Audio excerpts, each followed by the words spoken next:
आजपर्यंत बऱ्याच गोष्टी वाटून घेतल्यात, यापुढेही वाटून घ्याल ना?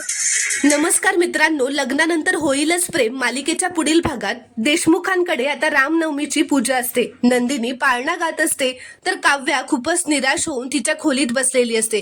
ती बाहेर सुद्धा आलेली नसते. तर रामनवमीच्या दिवशी घरात गुरुजी येतात तेव्हा काव्या सुद्धा आता बाहेर येते. तर ते गुरुजी काव्या आणि नंदिनीला म्हणतात की तुम्ही दोघी बहिणींनी आजपर्यंत तुमची सुख दुःख सगळी वाटून घेतलीत.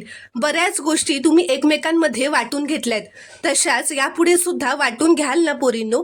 तर काव्याला गुरुजी काय म्हणतात ते समजत नाही, म्हणून ती त्यांना विचारते की काय वाटून घ्यायचंय गुरुजी, आम्हाला कळलं नाही. तर मित्रांनो, इथे गुरुजी त्यांना सांगत असतात की काव्याला मूल होणार असतं आणि नंदिनी कधीही आई होऊ शकणार नसते. तर काव्याने तिचं मूल नंदिनीला सांभाळायला द्यावं, ज्यामुळे नंदिनीला सुद्धा आई पण अनुभवता येईल आणि मूल सुद्धा एकाच घरात राहील. तर काव्याला आता हा निर्णय मान्य असेल का?